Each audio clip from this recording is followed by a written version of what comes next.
To prove that theorem 7 is always true, I have here a picture frame.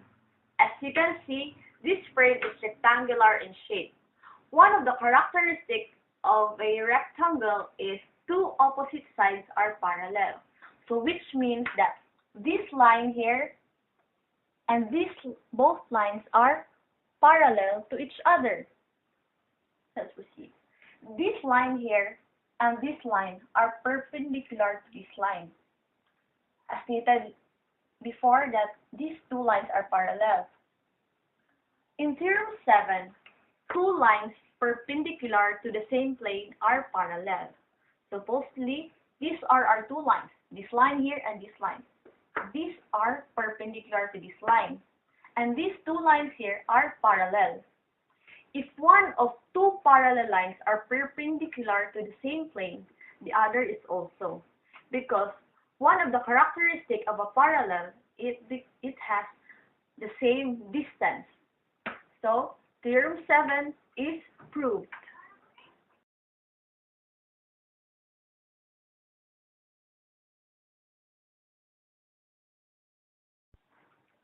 To prove that theorem 8 is always true, I have here this laptop. Given this straight line here, on this plane, and another plane here.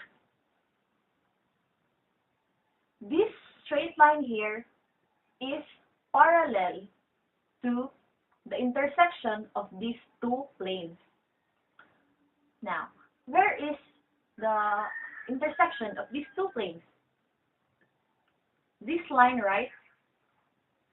So, we're proving that this straight line here and the intersection of these two planes are parallel. Obviously, you can see that this line and this line lies on the same plane.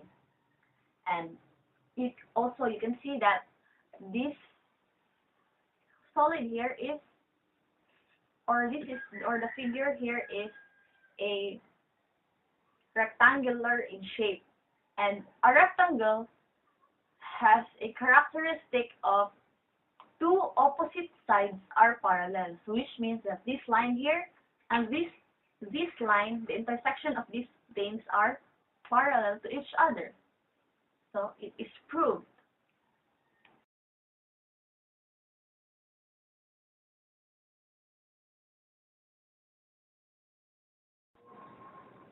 To prove that theorem 9 is always true, let's use the window as an illustration. Given two planes, this, and a line, this line here, these two planes is perpendicular, these two planes here is perpendicular to this line. And these two planes here will never meet. If we are going to extend this, because according to the definition of a plane, that it has a definite or infinite distance. If we're going to extend these two planes, they will never meet. So which means that these two planes are parallel.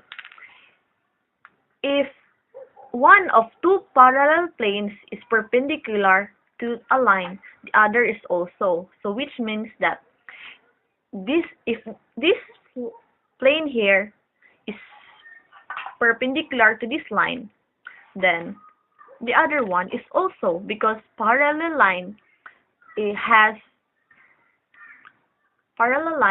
has a same distance. So, theorem 9 is proved.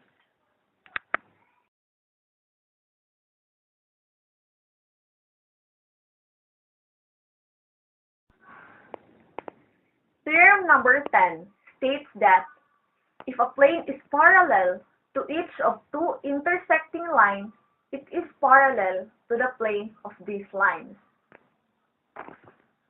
We are going to use the floor as the plane. here. See the floor? And the two intersecting lines, which is that. According to theorem number 2, a plane can be determined by two intersecting lines. So which means that these two intersecting lines here is a plane, right? It's a plane. So that plane and the floor are parallel. Got it?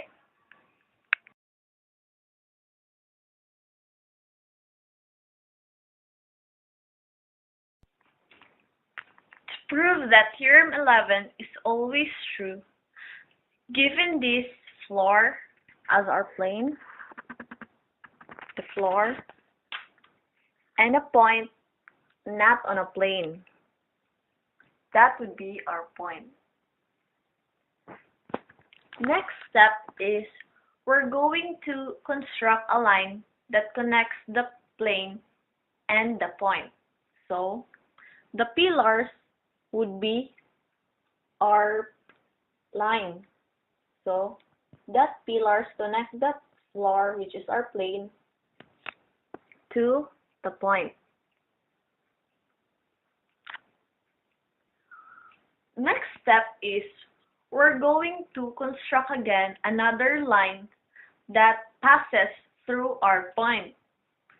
So our two lines is there. That line here and another line here,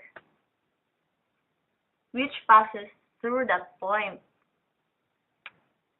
And according to theorem 2, the two intersecting lines can determine a plane. So which means that the two lines which passes through our point can be determined as a plane. So therefore the floor, which is floor, the floor and the two lines, which is a plane, is parallel to each other. And therefore, through a point not on a plane, there is one and only one plane parallel to the plane. Proof.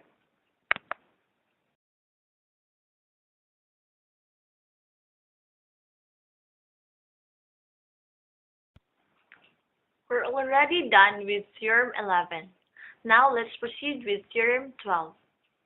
That through one of two skew lines, there is one and only one plane parallel to the other line. So first, what is a skew line? In plane geometry, two lines that do not meet is a parallel line. But in solid geometry, two lines that is not parallel and do not meet are skew lines. So given this is our skew lines, we're going to use the chair as our illustration. Right? The skew lines we're going to use first is this line. Yes, this line there, and this line here.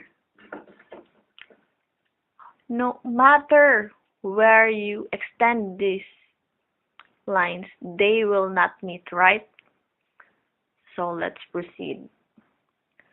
Through one of these skew lines, this one and this one, there will be one and only one plane parallel to one of these lines. So we're going to use this plane here, as our plane. So this plane is parallel to this line here, right? So in this this line here, they'll intersect, right? So, through one of two skew lines, there is one and only one plane that is parallel to the other line. So, Theorem 12 is proved. Hi everyone, I am Ladera and I am going to illustrate to you theorems 13 through 18. But before that, what is theorem 13? Theorem 13 states that through a point outside of each of two non-parallel lines, there is one and only one plane parallel to both of these lines. Okay, this is your illustration about theorem number 13. So this is your plane here. The whole part of this is your plane. Your line 1 is this one. This line is your line 1. Your line 2 would be up here. This line is your line 2. Line 3 would be this line here. And your point is here. So, line 4 would be this part here. And as you can see, the point is outside of each of two non-parallel lines. And therefore, there is one and only one plane parallel to both these lines.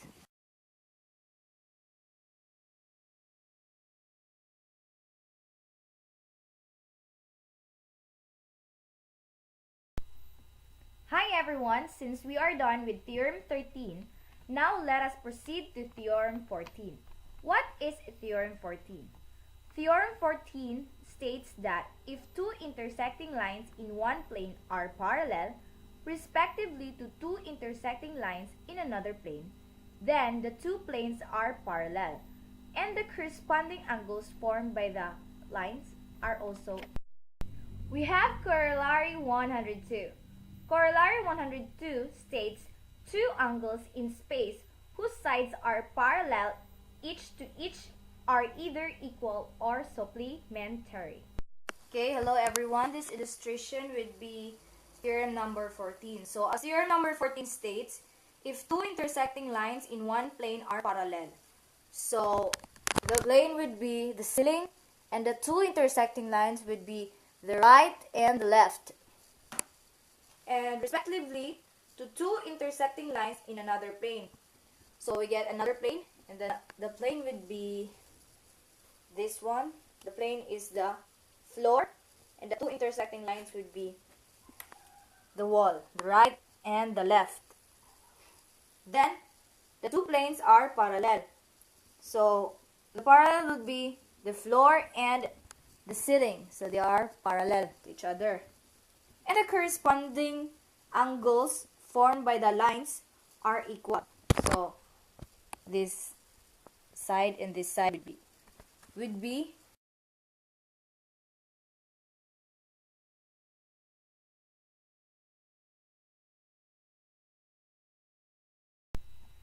Hi everyone, we are done with Theorem 14. Let us proceed to Theorem 15. What is Theorem 15?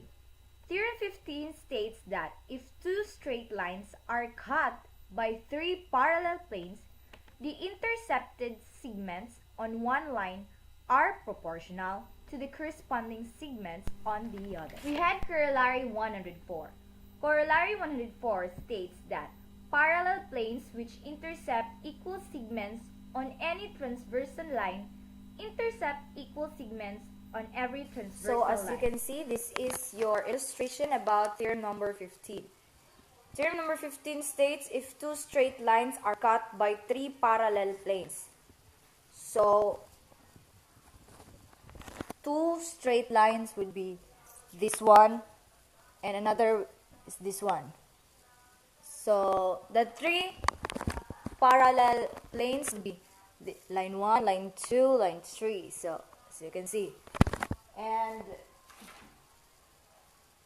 The intercepted segments on one line are proportional to the corresponding segments on the other.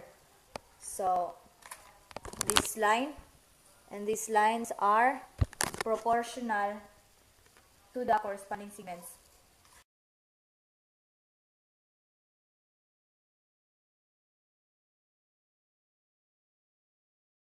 Hi everyone, we are nearly done. But before that, I am going to illustrate to you Theorem 16. Theorem 16 states that two dihedral angles are equal if their plane angles are also equal. And conversely, if two dihedral angles are equal, their plane angles are also equal. We have Corollary 112. Corollary 112 states that all right dihedral angles are equal. Okay, this would be your illustration about theorem number 16. Two dihedral angles are equal if their plane angles are equal. So, this would be this one. Another would be this one. Like that. So, conversely, if two dihedral angles are equal, their plane angles are equal. This part and this part. So this would be their end point, and another is this.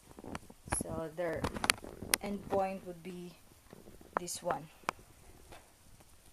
and that would be all.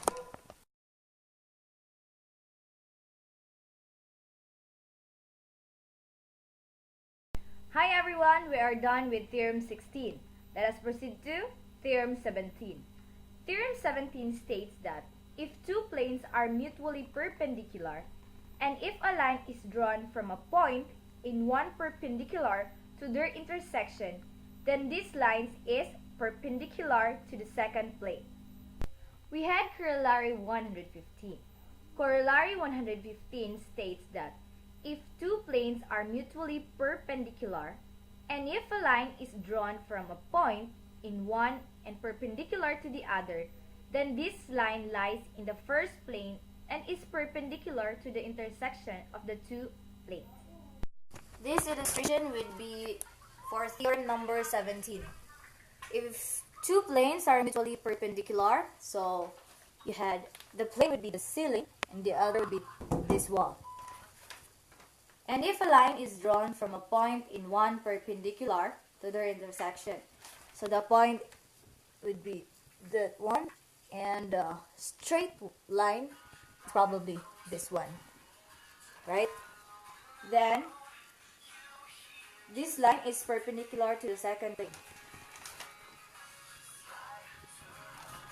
This line is perpendicular to the plane, the wall, and this line also is perpendicular to the plane, which is the ceiling.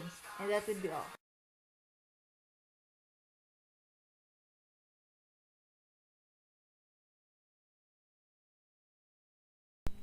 Hi everyone, we're almost done.